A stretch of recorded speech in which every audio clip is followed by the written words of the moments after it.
Hey folks, we finally had our day in court in the charming city of Peterborough, Ontario, otherwise known as the municipality where freedom goes to die under the ever-watchful gaze of a potty-mouthed mayor.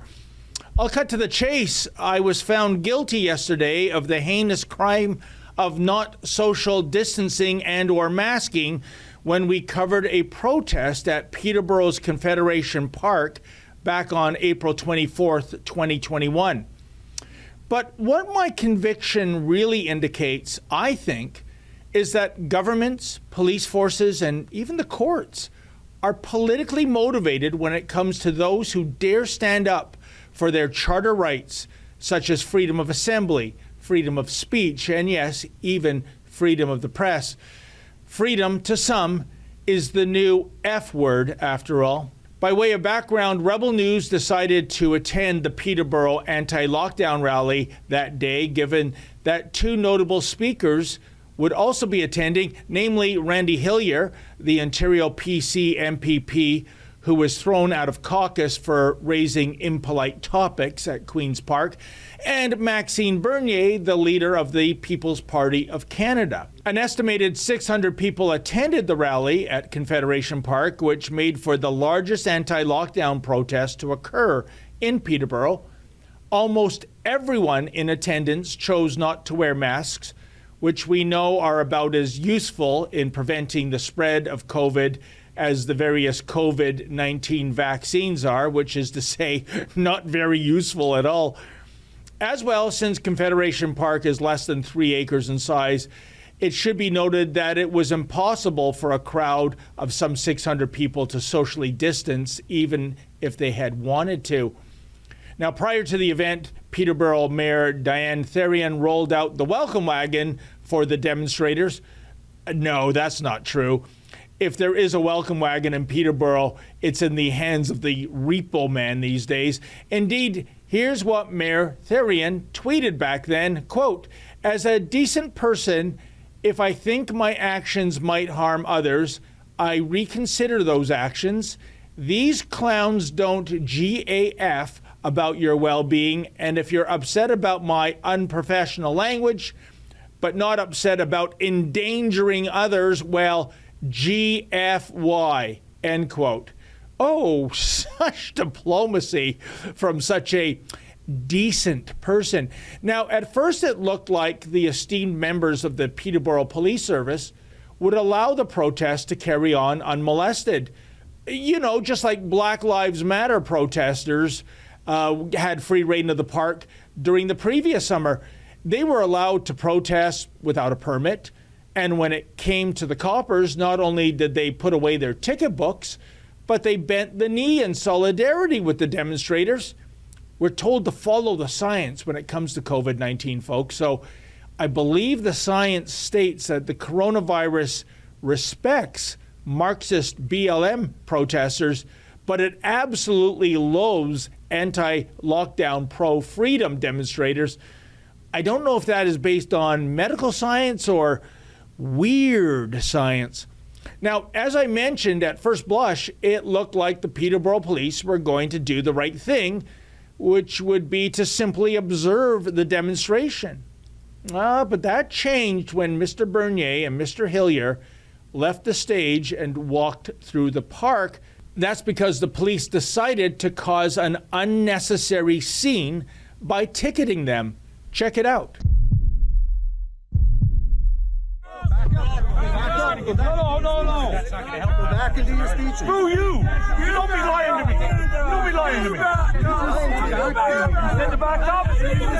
Nobody should fear government in a free country. Why are you not going to go that way? Because it's a public park. Because this is a public park.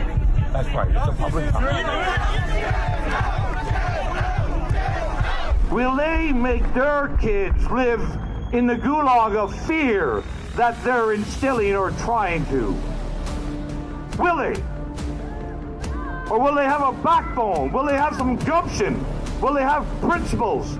Will they have any conviction to their oath of office? You're not supposed to be here at the first place. I I don't want a society, show me your papers. We don't want that. How are they going to do that, man? They're trying to intimidate us. Barricading the roads, trying to block people from coming in and showing their opposition to this de facto police state that Ontario is in.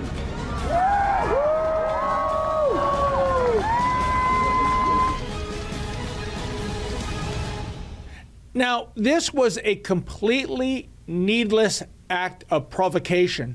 After all, the cops could have later served Bernier and Hillier with a summons after the fact at their home residences. This is not speculation, folks. This is a fact. And Exhibit A is yours truly, because several days after this demonstration, I was served with a summons at my Richmond Hill residence. Check it out. Yeah, I'm going to give him his court documents. His court documents? Yeah. Oh.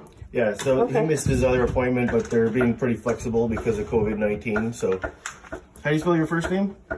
My first name? Yes. Loryn. Loryn? Yeah. The same last name? Yep. Menzies? Mm-hmm.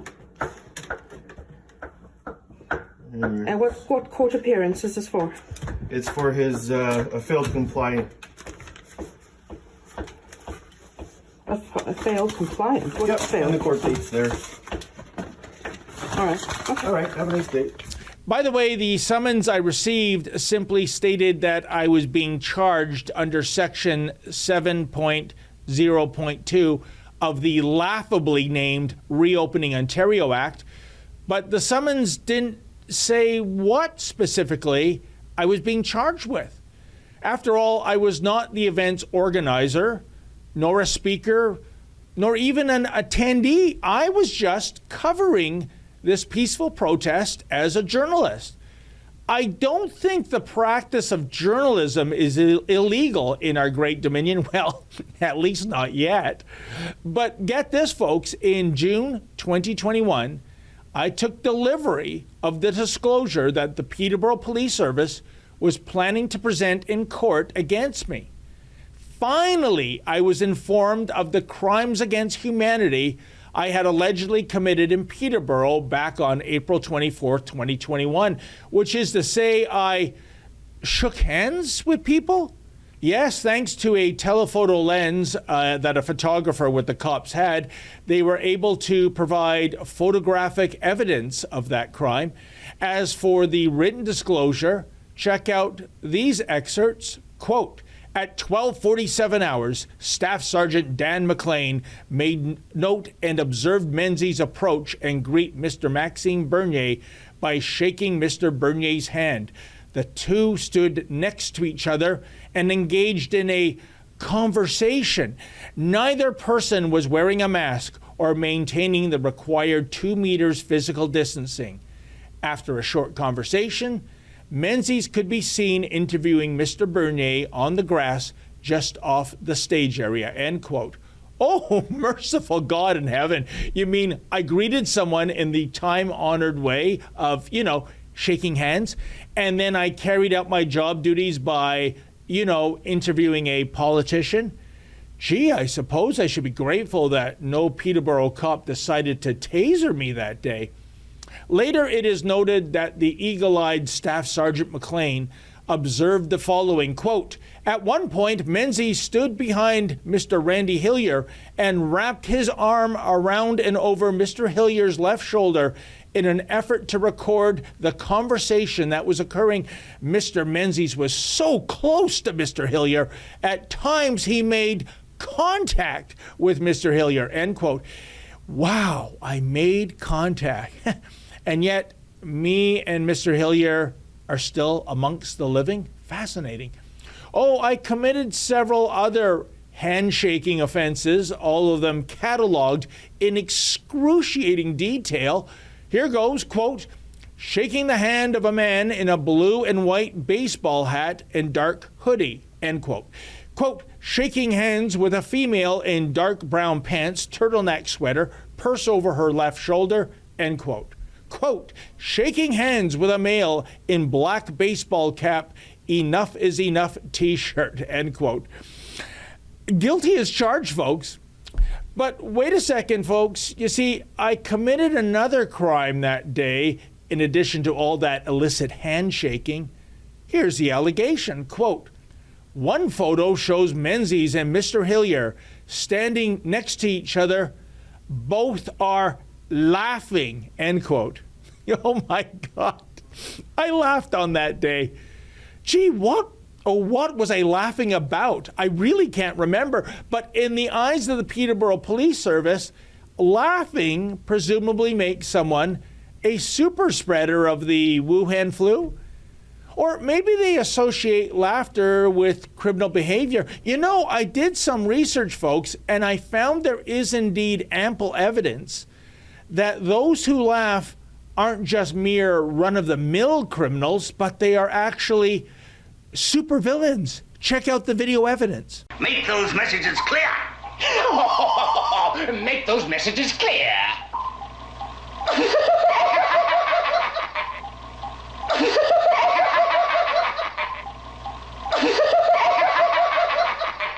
In any event, I finally had my day in court yesterday. Also on trial was Neil Sheard, the organizer of last April's Rolling Thunder event in Ottawa that was supposed to honor veterans. Obviously, Neil is a deplorable, despite being a decorated war veteran himself. Also on trial was Peterborough senior Nikolai Onek. I think he ruffled the feathers of the Peterborough elites by brandishing a sign that read, quote, God wins every time, end quote. Obviously, Mr. Onak is one of those crazed religious zealots. We were all collectively represented by a legal dream team comprised of Jenna Little, Frank Alfano, and Victoria Solomon. Now, during the proceedings, we learned some fascinating things, especially via the testimony of Staff Sergeant Staff Sergeant McLean. For starters, the Peterborough Police, prior to the April 24 protest, had amassed a persons of interest file regarding attendees who planned on visiting Peterborough that Saturday afternoon. It was well publicized, of course, that Bernier and Hillier would be there, and the police knew that these high-profile speakers would indeed draw a big crowd. But the police were also tipped off by so-called sources that I would be there too. I'm not sure how they got this information, as we don't tend to publicize what events we're covering in advance. Also, it was noted that they were even provided with a photograph of me so that all the police officers on duty would know exactly who to look for once Rebel News showed up. By the way, when McLean was asked by our lawyer Jenna Little if there were photographs of other members of the media covering the event passed around to the constables, the answer was no. Gee, I wonder why that would be. I know for certain Global News was there, as was the Peterborough Examiner. Maybe those media outlets were not part of the police briefing because they are state-funded and state-approved press, whereas Rebel News is crowd-funded and independent. My defense for not socially distancing was that this was next to impossible to achieve in a confined area where there were hundreds and hundreds of demonstrators. Even if I had stood 2 meters away from my interview subjects, that space would quickly be filled by members of what was a very fluid gathering, especially when Bernier and Hillier were being confronted and ticketed by the police. As for my sin of not wearing a mask, I testified that this would hinder my job, which is to say, I didn't want my mouth covered by a face diaper when it came to asking questions in what was a very loud environment. But the Crown and eventually the judge, they just didn't buy my arguments. When it came to sentencing, the Crown suggested fines of $2,000 per defendant. Wow, talk about Christmas in August. After all, the Crown could have suggested fines of up to $100,000 per person. Yes, that's the maximum penalty. Well, the judge reckoned $750 was a reasonable amount for me. As for Mr. Sheard and Mr. Okan, their fines were reduced to $500 as they are both pensioners. It should be noted that the judge thanked Mr. Sheard for his service to Canada during his deployment in Afghanistan. Oh, he still fined him, though. After the proceeding, I interviewed our lawyers outside the Peterborough courthouse. Here's what they had to say. Likely, I think their position is going to be that it was a resources problem, but really from the evidence we know that they focused on the three individuals we heard about today. If you've ever seen the movie The Trial of Chicago 7, today I felt like we were defending the trial of the Peterborough 3. Indeed. And Jenna, what did you make of the proceedings? One thing that kind of raised a red flag for me, Jenna, was the fact that Staff Sergeant McLean said that in advance of us covering the demonstration, they knew we were coming. They had a photo of me as, a person of interest. Gee, what's that all about? I think it's exactly what you think it's about. I think they were looking into who was planning on attending the rally. I think they were sizing them up, and they were thinking of how many resources they needed to allocate to that particular protest. So, in other words, despite what they're saying, this was not a personal safety issue or a community safety issue. This was all about, it seems politicized to me. It very well may have been. It's hard to get that out in court.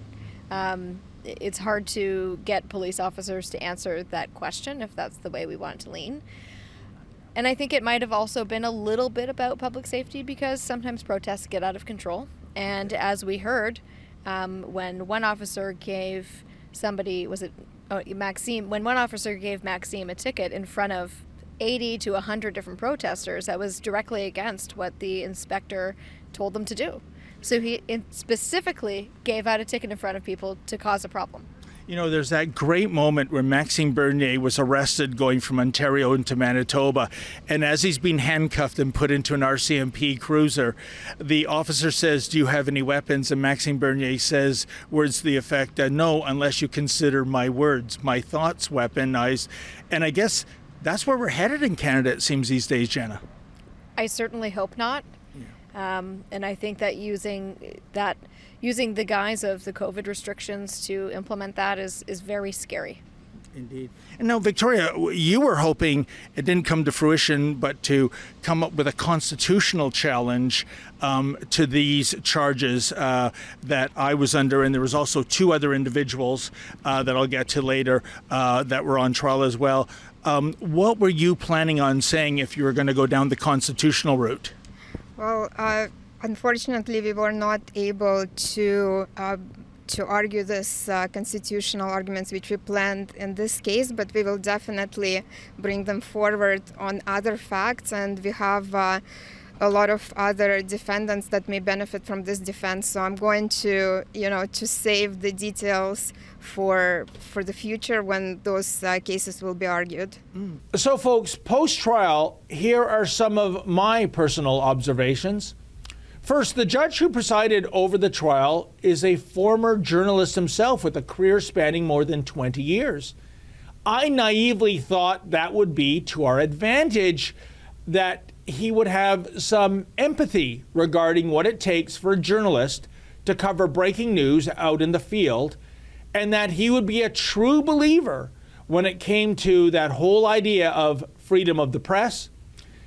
But no.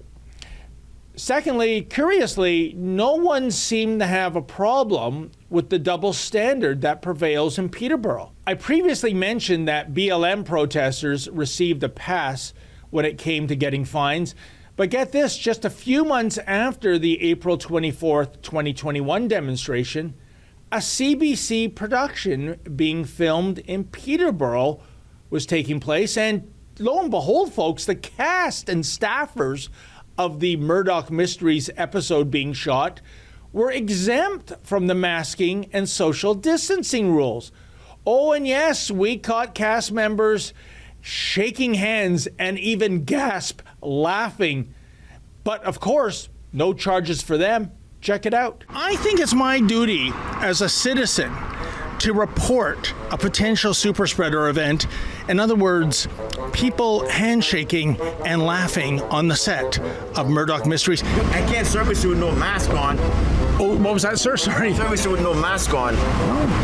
Oh, okay. Ooh, the royal wave there. I have no idea what you're talking about. I have no idea. You know when people laugh, sir, or they shake hands, when they're greeting? I have no idea what you're talking about. You've never heard of that? Does the virus know? Different, please. Oh, are you really that afraid? Yeah, because we're in a pandemic right now. Oh, okay. And you gotta get your mask off. So. That's right, because I'm in the mask off area. I think I saw two people giggling. Yes, hi, it's for police, please. We have spotted people laughing and shaking hands. I said erase that footage of me. Oh, why is that? Because I didn't give you permission. Do you know basic laws? Yeah, we don't need permission in a public place. All right, you'll be hearing from me in some comments. Okay, I'm sorry I triggered you. Don't video me. My name is Happiness. Okay. I'm the COVID. So your Happiness? Yeah, so I'm the COVID guy. We saw people handshaking and laughing.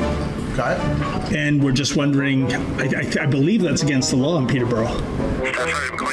Oh, yes. Hi, Staff Sergeant McLean. What does it feel like to be named Canada's worst police officer, sir? Also, it should be noted that in his testimony, Staff Sergeant McLean said that there were about 600 people in Confederation Park on that day, the vast majority of whom were not obeying the social distancing and masking rules. Yet only 10 to 12 people received tickets.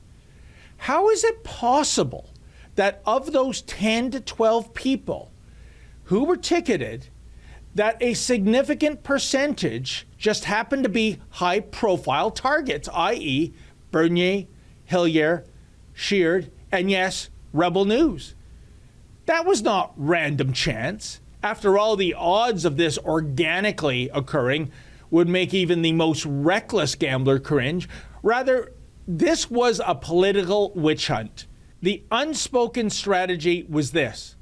The authorities were sending a clear message to anti-lockdown big mouths and independent media reporters that if you speak negatively of lockdown measures, you will be punished. Shameful. Another observation, the idea of law-abiding citizens standing up for their rights at the April 24, 2021 protest attracted a disproportionate amount of police.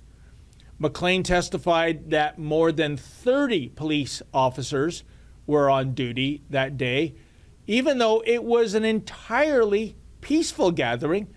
Oh, and if you think there was nothing better for the constables to do on that Saturday, think again, folks. Check out this Peterborough Examiner story from June. It is headlined, quote, "Acting Peterborough Police Chief wants to keep up with surge in calls," end quote. The lead sentence states, quote, "City police are so short-staffed they can't keep up with surging calls for service," said Acting Chief Tim Farquharson, end quote. Yeah, so as Peterborough tries to cope with a surge in offenses ranging from sexual assaults to homicides, the police force clearly lacks the resources to tackle real crime.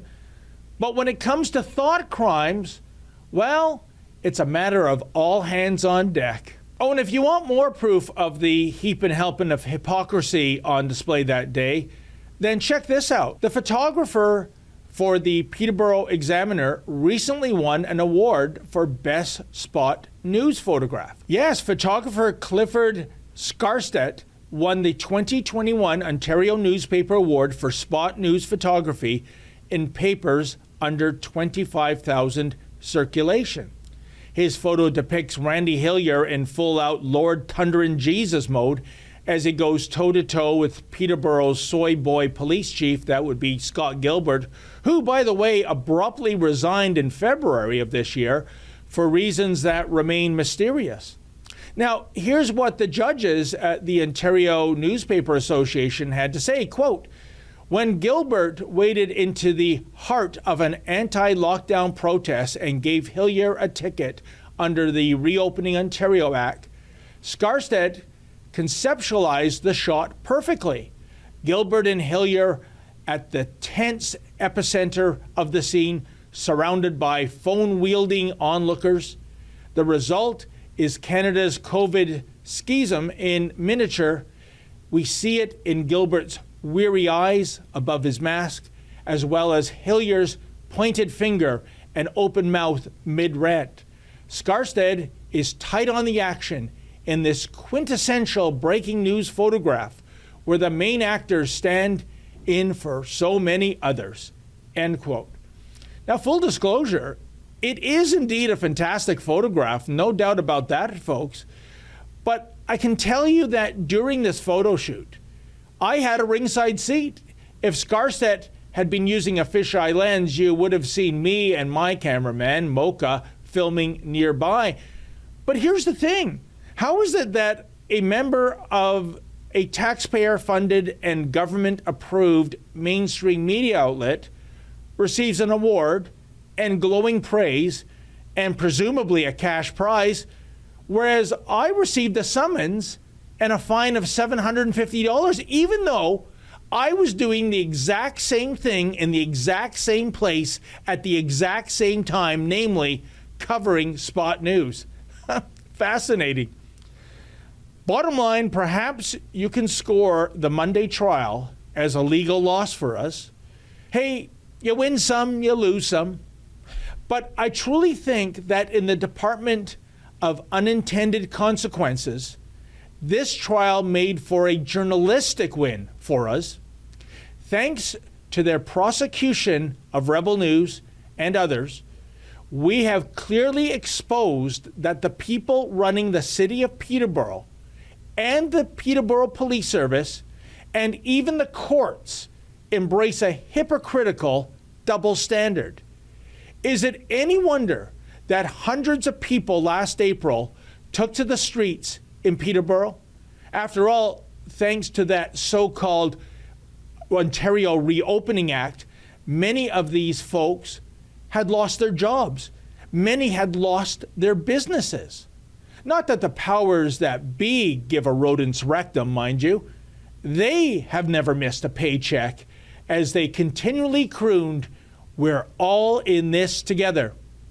So my advice to the freedom-loving people of Peterborough and abroad, when the lockdowns inevitably return, and I'm betting on flu season, and you want to go out and protest again about this affront, make sure you wear T-shirts emblazoned with the initials B, L, and M. Trust me, nobody in law enforcement is going to bother you.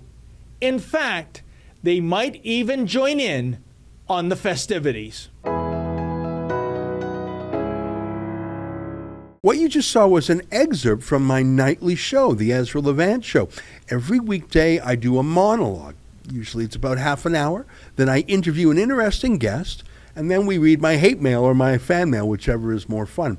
It's only available behind a paywall, though. That's how we pay our bills here at Rebel News. We don't take a dime from Justin Trudeau. But the good news is it's only $8 a month, about half the price of Netflix. And in addition to my nightly show, you also get weekly shows from 4 other friends here at Rebel News. So you're getting 36 shows a month just for $8. I think it's worth it. And even if you're not quite sure, do it anyways, because we rely on viewers like you to keep us free and independent. I promise you I'll never take a dime from Trudeau. Just go to rebelnewsplus.com and click subscribe. Thanks.